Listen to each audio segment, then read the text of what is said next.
Here's my driver profile. Almost 1,500 completed deliveries on DoorDash. Now, I'm coming to you right now from San Diego, California, and I've also driven DoorDash in Pittsburgh, Pennsylvania.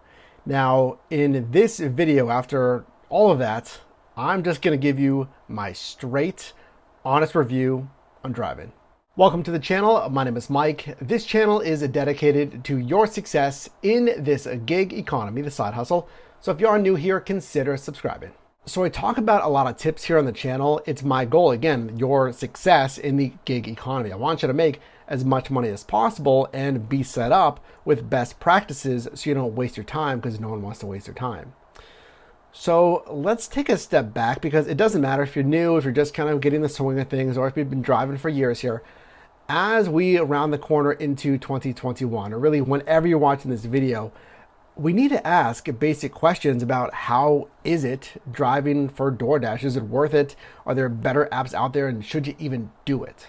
So what is it like driving for DoorDash? Now, I would say most of us are doing this as a side hustle, and there is a percent of drivers that are doing this full-time as well. I've done both here in San Diego. I've driven part-time and I've driven full-time for DoorDash. I mean, honestly, it is pretty much the most simple thing you can do. I mean, certainly the most simple thing in the gig economy. It's food delivery. It is pick up and drop off. It's A to B. It's pretty easy. No, I always say it's not hard, which makes it hard. I mean, anyone can pretty much do it. You pass the background check, et cetera, et cetera. But to make the most money, right? That's why you're here, hopefully. And if you're not, I would welcome you to join the team here and hit the subscribe button. But you need to learn the actual best practices to make the most money. But it's not without problems, and I'm going to get into that in a second. But the big thing that most of us consider, in really any app, it's pay. So I did an entire video about how DoorDash pays you, their base pay, its promotions, and then it's any tips, and that equals your total pay. But I mean, again, let's just strip that all back and talk about if it's even worth it. So let me ask you, what is worth it for you? Is it $13 an hour, 15, 18, 25? You have to have a barometer, I guess, your own barometer of what's worth it. For me, it is $20 an hour in gross revenue. And more recently, really that is $25 an hour in gross revenue for me to consider all of this even worth it. And again, to be transparent here, if you don't know what you're doing, if you don't know how to maximize the DoorDash, you probably will make what's commonly reported. You'll make that $13 or $16 or even $17 an hour. And 17, it sounds decent, but remember that's all pre-tax. So you're gonna have to set aside whatever it is. Talk to your CPA, 20 or 30% for taxes. And then also remember, you should look into some kind of supplemental or hybrid insurance policy, because most likely your personal insurance policy will not cover this business driving, because that's what it is. You're using your vehicle for business. So remember that as well. But let's get back to pay here, because I would not be doing this if it wasn't paying me in that kind of green zone, that $20 to $25 in gross revenue per hour. So statistically, I mean, here's my numbers on my most recent shifts. This is, I don't know, I'll put it in the corner here, this many shifts. This is what I'm averaging. And again, that comes down to best practices, simply understanding these apps, really how to maximize these apps, because you do have some control as an independent contractor working for DoorDash. But there's absolutely problems, and there's almost some type of problem on most shifts that I have. So let's talk about problems. I mean, I go over a lot here on the channel. It's, operational problems. It's wait time to the restaurants. It's items not being available, but let's talk more generally than that. I'm going to relate this again back to pay, because that's kind of the cornerstone of everything here. A concern is not knowing how much you're gonna make. So I could sign up for a shift, because there's two ways to go online with the DoorDash. There's a scheduling feature, and then there's basically a go online now. It's called Dash Now, where I can go online immediately. And it doesn't matter which option I use. I do not know for sure how much am I gonna make for that time that I'm investing. So whenever it's slow, and there's absolutely slow days, right? There's no guarantee working on this app here. I'm always thinking, I've said it before, one of my biggest concerns is leaving money on the table. Should I be driving for Uber Eats? Should I be driving for Uber? Should I be doing an Amazon Flex shift? But if you're just starting with DoorDash, or that's going to be your singular app here, you're not going to know. When you step out the door, am I going to make like 15 an hour? Is it going to be a completely dead night, or is it going to be super busy? I'm going to make 28 plus. And this really hits home because I remember last year I was doing this, or maybe a year and a half ago, I was doing this full time, and I was doing it to pay the rent.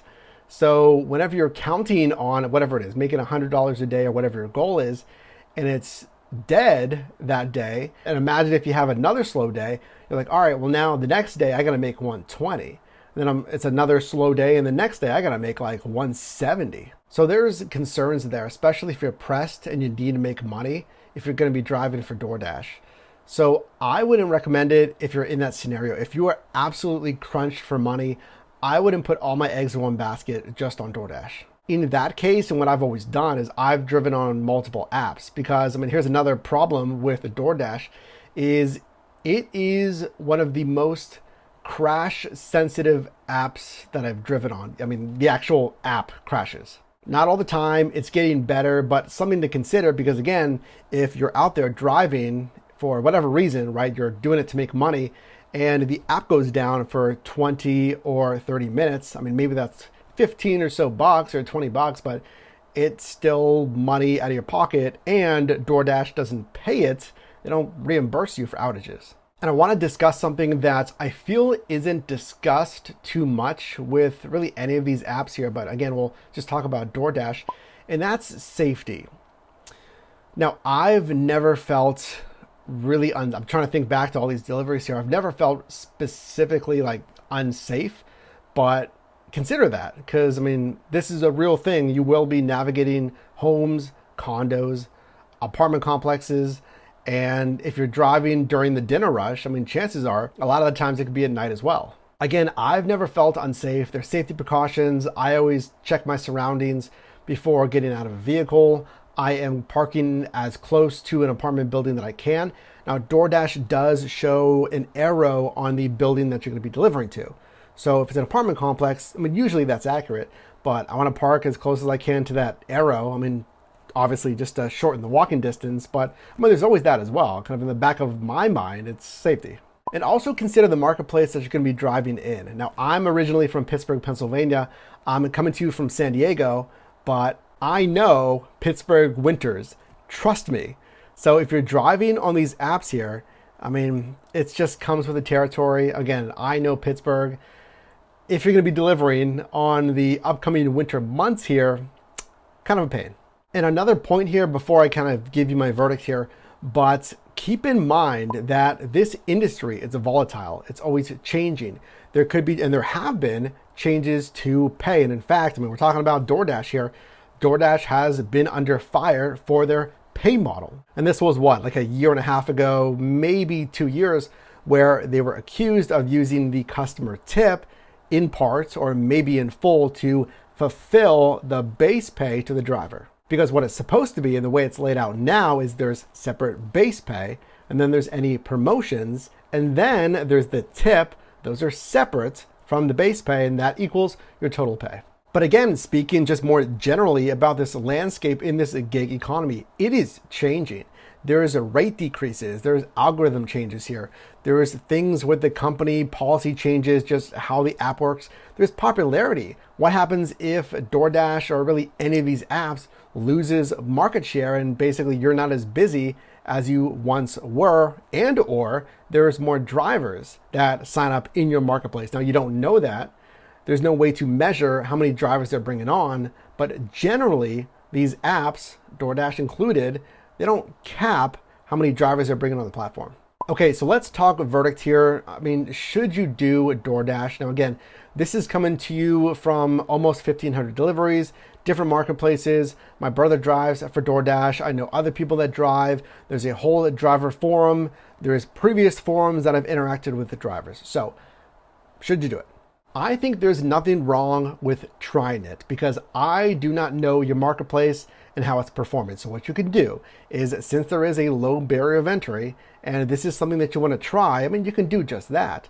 You can try it. You can, hopefully follow the channel here, get some of the best practices and see, I mean, you got to see specifically is this a good fit for my specific marketplace? And I mean, even more niche than that in my city. Because one more closing point here is, I mean, again, I got to be real with you.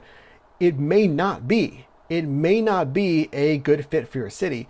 I would say at least 50 shifts to really study the trends, drive at different times of the day. If your market is big enough, drive in at different market segments, because DoorDash breaks your entire marketplace down into smaller segments. At least, if you have a larger marketplace.